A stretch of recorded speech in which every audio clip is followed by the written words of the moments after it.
샬롬, 일주일 동안 잘 지내셨습니까? 주님께 주시는 은혜로 영육간에 강건하실 수 있기를 다시 한번 주님의 이름으로 축복합니다.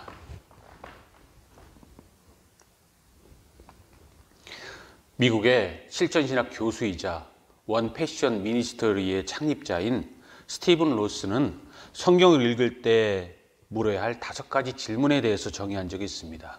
그는 이렇게 5가지 질문을 가지고 성경을 읽어야 한다고 이야기합니다.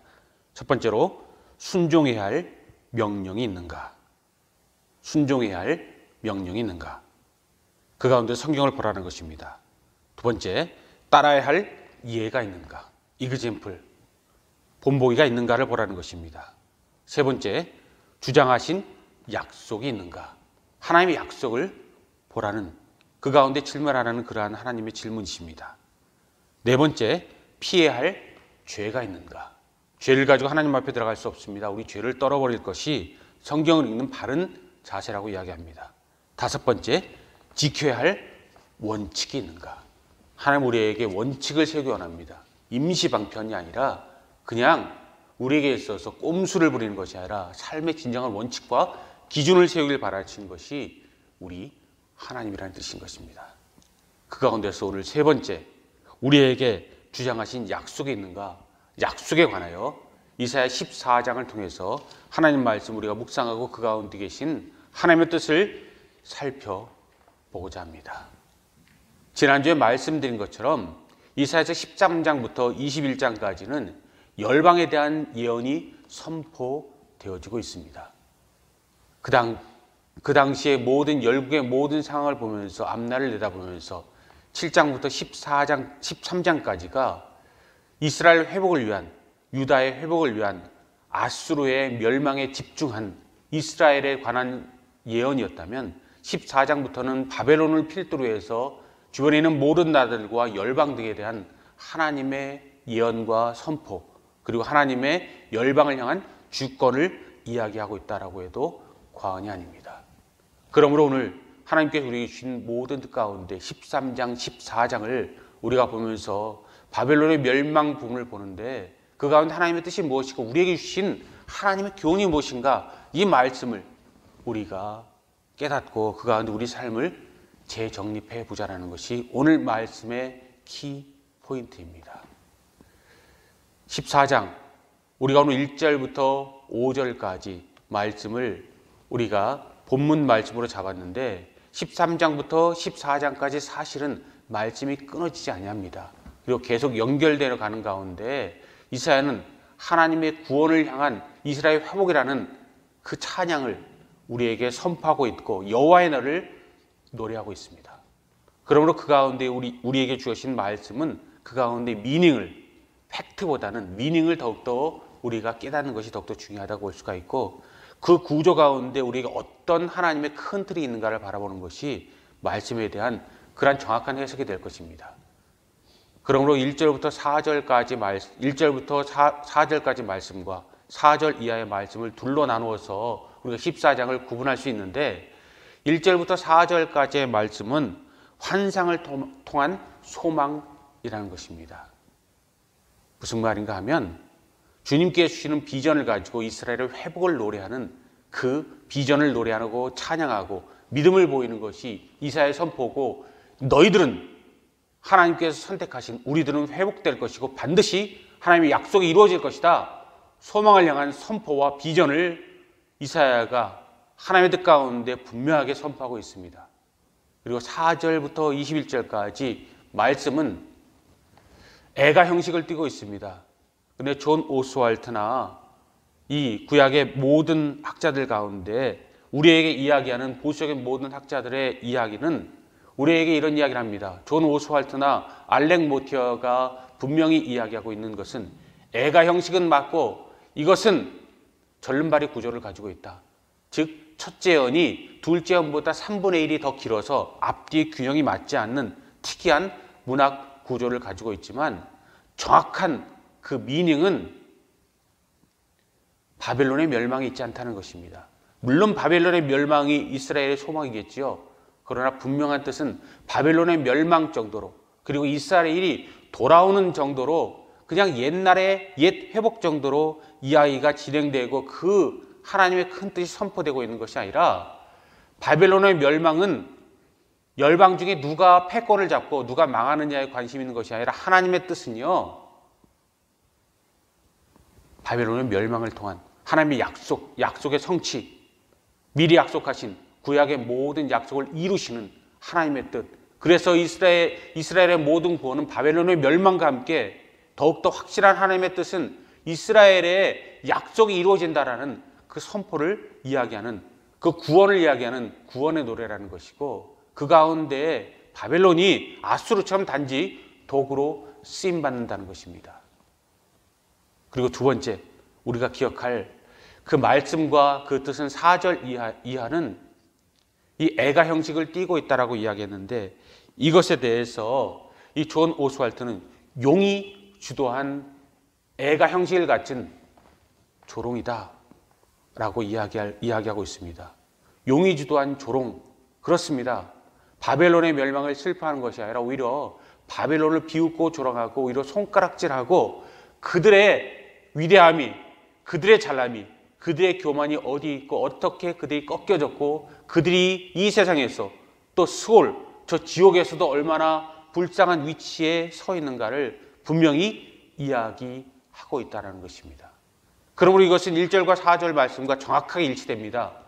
소망을 통한 비전의 선포, 그리고 그 모든 뜻을 위한 바벨론 제국의 멸망, 이것은 결코 무관하지 않고 연결되어져 있는 것이고, 분명한 것은 여호와의 날, 하나님의 뜻, 약속의 구원을 선포하시는 하나님의 권능과 연결되어져 있고, 그 가운데 우리가 있다는 사실, 그것을 성경이 이야기하고 그들이 알고 지금 우리가 알고 마지막 날이 올 동안 모든 사람이 알아야 할 하나님의 사람들, 이른바 크리스찬의 특권이라는 것입니다. 여러분, 그 특권 안에 오늘도 온전히 포함될 수 있기 바랍니다. 여러분, 그 은혜 가운데 포함될 수 있기 바랍니다. 그 하나님의 뜻이 여러분의 심금을 울릴 수 있기 바랍니다. 그러면 첫 번째, 오늘 본문 말씀에서 깨달아야 할 우리의 하나님의 뜻, 그리고 하나님의 섭리 가운데 우리가 재정립할 첫 번째 우리의 주제는 진정한 믿음을 다시 한번 회복하라 라는 것입니다. 여러분, 믿음이 무엇입니까?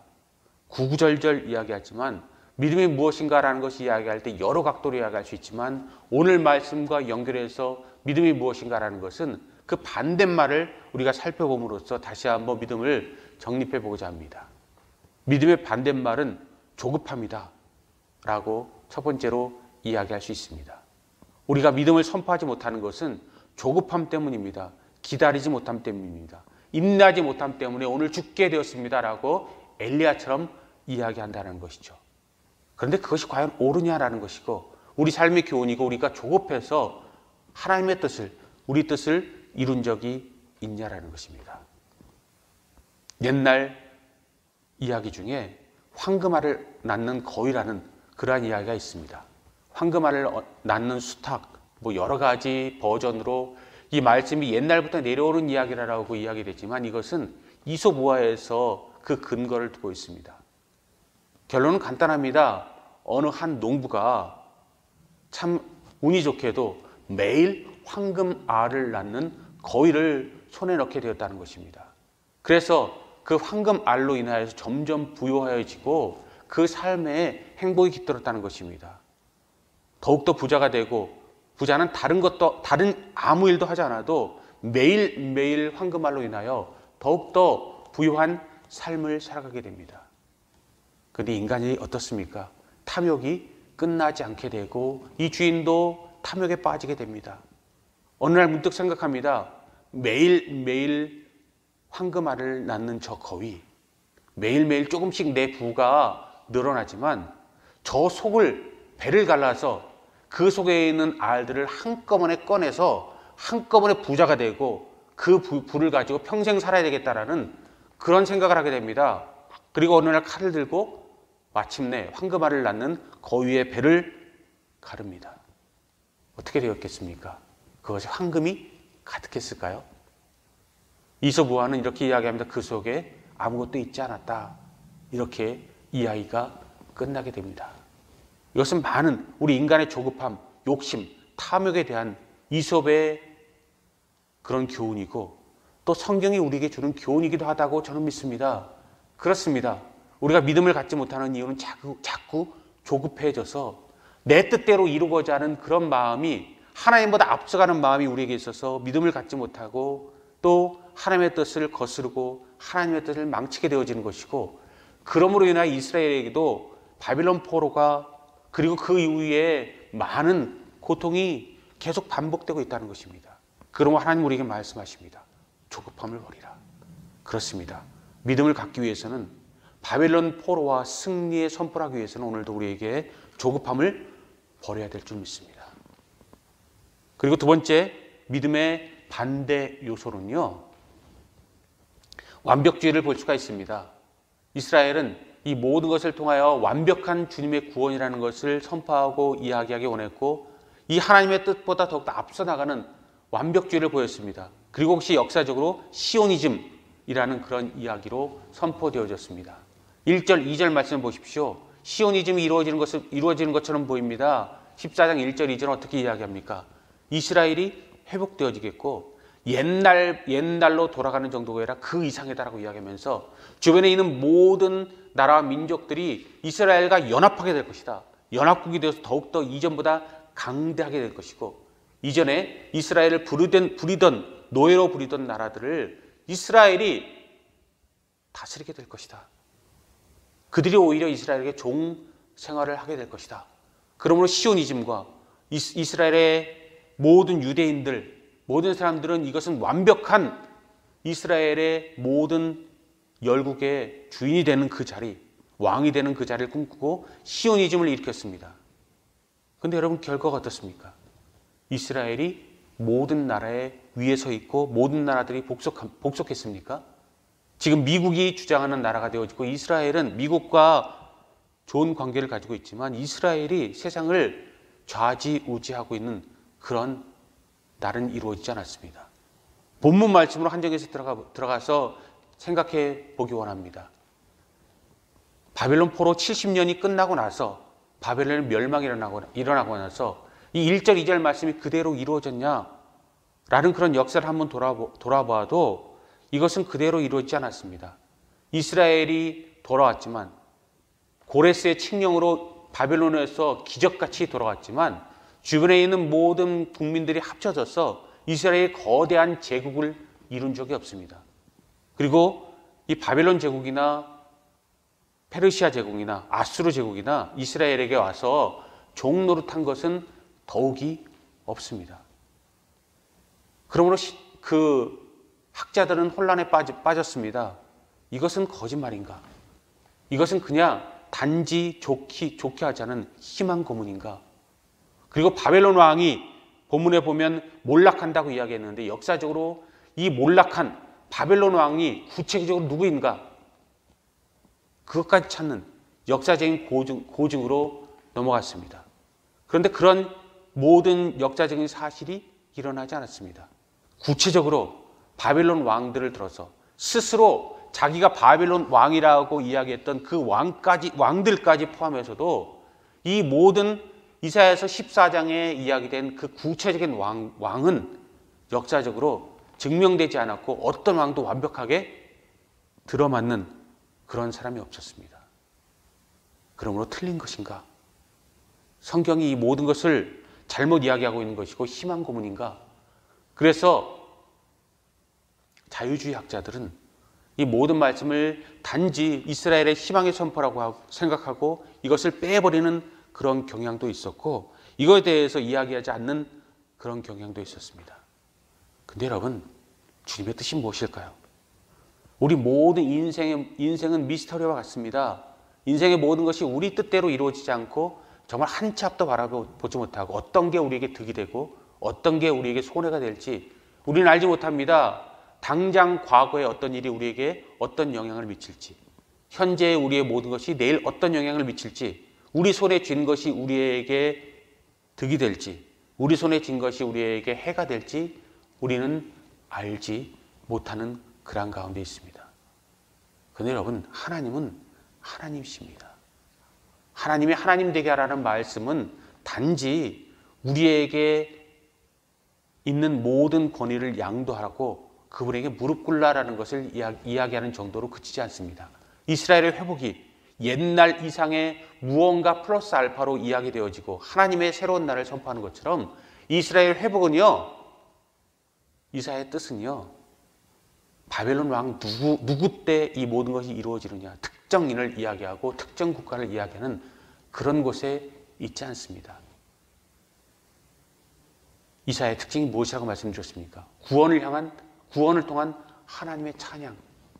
그리고 두 번째 그의 주제는 그가 집중한 것은 세상의 어떤 것도 아니고 여호와의 날입니다. 그렇습니다. 그러므로 바벨론의 멸망은 누구 때 이루어지느냐, BC 몇 년도에 이루어지느냐가 주 목적이 아니라 바벨론의 멸망은 결국 하나님께서 이스라엘에게 약속하신 약속의 구원을 이루기 위한 그런 전제 조건이 되고 하나님께서 약속을 이루신다, 약속을 이루셨다라는 것에 대한 전제 조건이 되어지므로 그것은 굳이 바벨론일 필요도 없고 페르시아일 필요도 없고 아수르일 필요도 없고 단지 그때 상황이 쓰여지는 것이 바벨론일 뿐이라는 비유적인 표현입니다. 그러므로 여러분, 우리에게 중요한 것은 늘 팩트가 아니라 미닝인 줄 믿습니다. 주님께서 우리에게 삶의 어떤 뜻을 주더라도 여러분, 우리가 상황 가운데 짓눌려서 상황이 정말 죽기보다 힘든 어려운 눈물 나는 일일지라도 그 미닝, 그 의미를 살펴볼 수 있기 바랍니다. 그리고 여호와의 날을 여러분 고대하는 그런 가운데 여러분 믿음을 잃지 않기 바랍니다. 이스라엘의 구원이 이루어졌습니다. 이스라엘에게 회복이 이루어졌습니다. 그러나 1절, 2절의 모든 말씀이 이루어지지 않았다라는 뜻은 성경이 거짓말하고 있다는 것이 아니라 이사야의 큰 뜻과 성경의 모든 큰 그림은요, 여호와의 날, 마지막 때 주님께서 이루시는 그 날이고 이사야 때 그리고 구약의 모든 때, 신약의 모든 때도 이른바 맛보기에 불과하다는 것입니다. 이러한 일이 일어날 것이다. 우리에게 주님께서 그림자처럼 보이시고 그 모든 것은 마지막 때 이루어지는 은혜를 우리에게 하나님이 누구인지를 보여주는 그러한 이그젬플, 한 예에 불과할 뿐이라는 것을 우리가 볼 때 말씀에 대한 분명한 그런 우리의 뜻을 볼 수 있습니다. 그러면 여러분, 완벽주의도 우리의 믿음 없음이 될 수 있습니다. 내가 하겠다는 거죠. 그리고 조급함도 때를 내가 정하겠다는 것이죠. 그러므로 옳지 않은 우리들의 믿음 없음의 한 표현일 뿐입니다. 그리고 믿음 없음의 세 번째 주제는요, 포기와 절망입니다. 주님께서 포기하고 절망하라고 우리를 지으지 않으셨습니다. 스위스의 의사 폴 트루키에는 인생은 모험이다 라고 이야기한 적이 있습니다. 창세기 1장 26절, 27절을 보면서 인간은 하나님의 형상으로 지음받았다라는 것에 대해 이야기하면서 하나님은 온 우주를 창조합니다. 그리고 인간의 타락을 주님께서는 분명히 알았을 텐데 선악을 알게 하는 인간을 하나님의 형상으로 창조하고 또 여러 가지 하나님의 역사를 이루셔서 흥망성쇠가 있게 하시는 모험을 하나님께서는 주재하지 않으셨다는 것입니다. 그러므로 그 모험 가운데 창조된 우리 인간 또한 하나님의 형상이라면 우리 모든 인생은 모험이 되어야 한다라고 폴 트루키에는 이야기한 적이 있습니다. 그렇습니다. 우리 인생이 모험이 되기 원합니다. 그렇다면 작은 모험이 아니라 큰 믿음이 되기 원합니다. 진정한 믿음이 되기 원합니다. 가장 귀중한 것을 얻기 위한 모험이 되기 원합니다. 존 버년의 철로역정처럼 우리 본향으로 돌아가는 그런 모험의 길을 떠날 수 있는 저와 여러분들 될 수 있기 바랍니다. 그런 믿음이란 결론적으로 하나님 앞에 조급하지 않은 것입니다.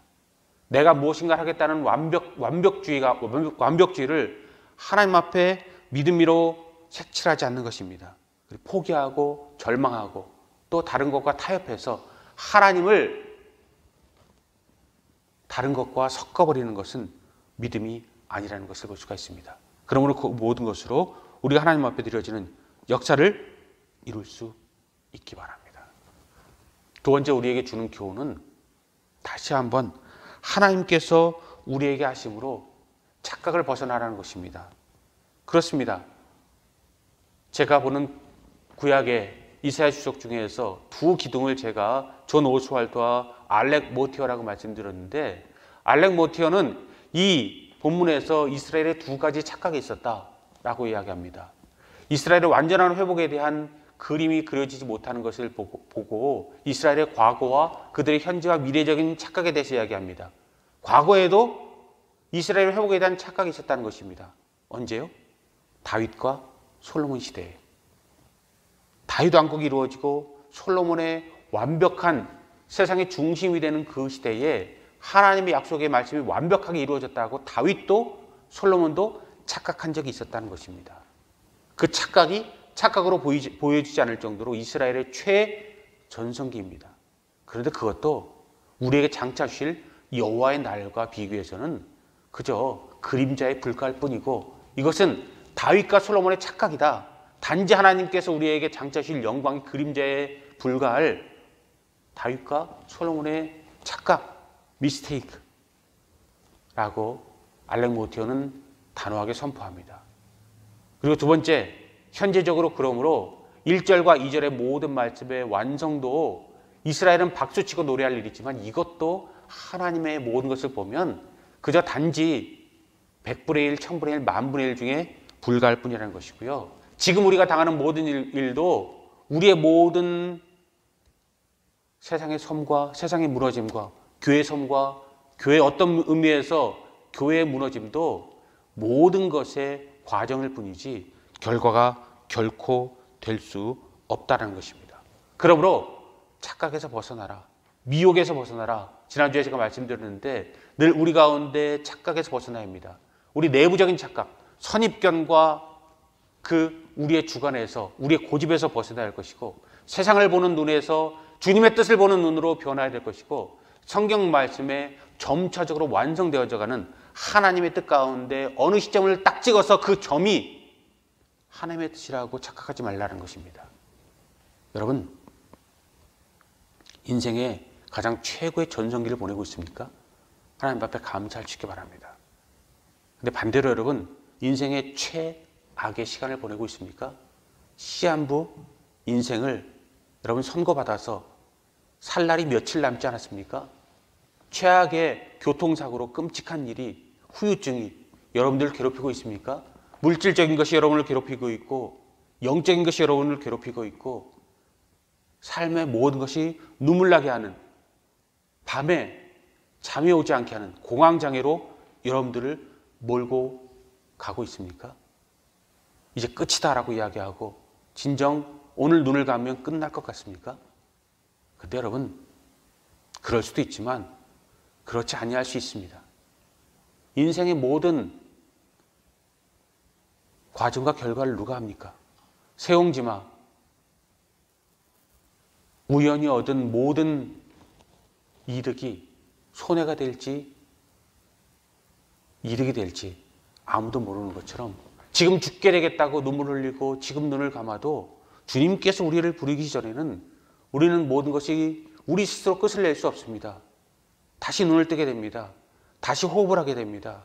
우리가 살았다고 할 때도 주님께서 부르시면 수많은 곡식을 거두고 수많은 곡간을 이룬 부자처럼 오늘 밤에라도 주님께서 우리를 부르시면 우리가 가는 우리 인생의 주인은 우리가 아닐 수 있습니다. 그러면 여러분, 주님 앞에 더욱더 모든 것을 내어놓고 모든 주님의 음성을 듣기 위한 우리 모든 모습으로 주님 앞에 설 수 있기 바랍니다.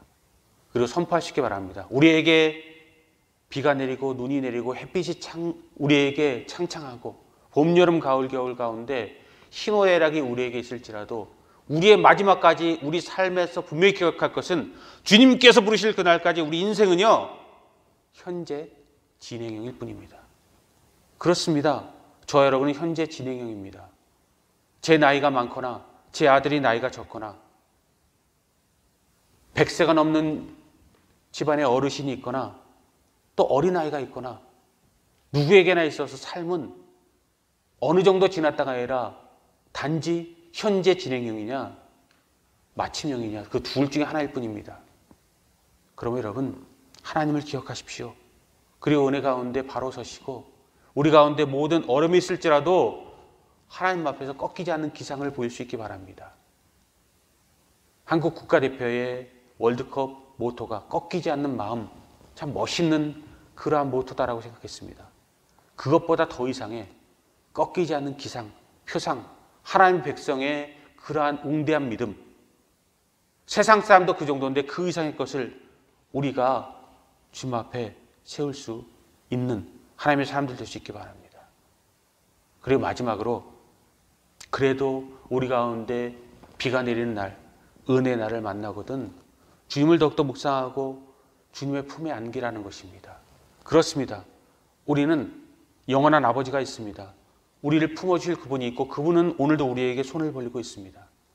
그리고 그 모든 분은 마치 어머니가 아이의 울음소리를 가지고 무엇이 필요한지를 정확하게 그 요구사항을 아무 말도 하지 못하고 똑같은 울음소리 가운데서도 알아내는 어머니의 모습처럼 우리 모두를 안아서 우리의 눈물과 흔들리는 눈동자 호흡하는 거친 호흡과 우리의 웃음과 울음소리 가운데서 우리의 모든 것을 알 수 있습니다. 그러므로 그 가운데 우리 모든 삶이 힘들고 어려울지라도 고통이고 연단이고 최악일지라도 어느 분의 말씀처럼 우리 고통과 연단이 아니고 우리에게 쉼일 수 있다라는 그런 가능성으로 더욱더 하나님의 은혜 가운데 열심히 살아갈 수 있기 바랍니다. 그렇습니다. 인생은 마침표가 아니라 쉼표일 뿐입니다. 그것을 여러분 기억하시기 바랍니다. 그래서 우리가 어떻게 살아가야 하는가? 사도 바울은 로마서 16장 19절에서 이야기합니다. 선한 데 지혜롭고 악한 데 미련하라. 선한 데 지혜롭고 악한 데 미련하라. 그렇습니다. 바른 길을 가는 데는 주저하지 아니하고 악한 길을 가는 데는 결코 타협하지 아니하는 그 모습이 우리의 모습이고 그 모습을 볼 때 우리 모든 삶이 마침표가 아니라 쉼표가 될 수 있다는 것. 폴 투르니에의 이야기처럼 인생이 모험일지라도 그 모험은 성공하는 그러한 모험이 될 수 있을 것입니다. 여러분, 이제 말씀을 마무리 짓고자 합니다. 우리 인생의 모든 것, 하나님은 우리 모든 것 가운데 명령하시는 하나님 명령법이 성경에 분명히 들어져 있고 약속을 이루는 것도 하나님의 주권 역사입니다. 그런데 우리에게 필요한 것은 무엇인가? 하나님은 약속을 우리 가운데 명령으로 주시고 그 명령을 이루시는 것이 우리에게 득이 될 때 우리 믿음은요, 하나님의 명령법을 실천법, 실행법으로 바꿀 수 있는 그런 진정한 야고보서. 너희는 행함 없는 믿음을 내게 보이느냐? 나는 나의 행함으로 나의 믿음을 보이겠다고 이야기하는 야고보서의 믿음처럼 우리 가운데 무엇인가 프랙티스, 하나님의 뜻을 우리 스스로 이루고자 하는 그 가운데 우리가 있게 하는 그 믿음을 가질 수 있기 바랍니다. 그리고 사도 바울처럼 세상 끝까지 목숨을 걸면서까지라도 세상 끝까지 하나님의 뜻을 펼치기 위해서 감옥도 마다하지 아니하고 부요와 빈곤과 모든 것에서 자기 자신을 내어놓지 않았던 관제처럼 드렸던 우리 모습 가운데서 멋진 삶을 살았던, 그리고 지금 우리가 있게 한 사도 바울의 그러한 모습과 행함도 여러분들이 이룰 수 있기 바랍니다. 그럼 하나님의 뜻은 머릿속에서 이해하는 것이 아닙니다. 심장에서 감당하고 멈추는 것이 아닙니다.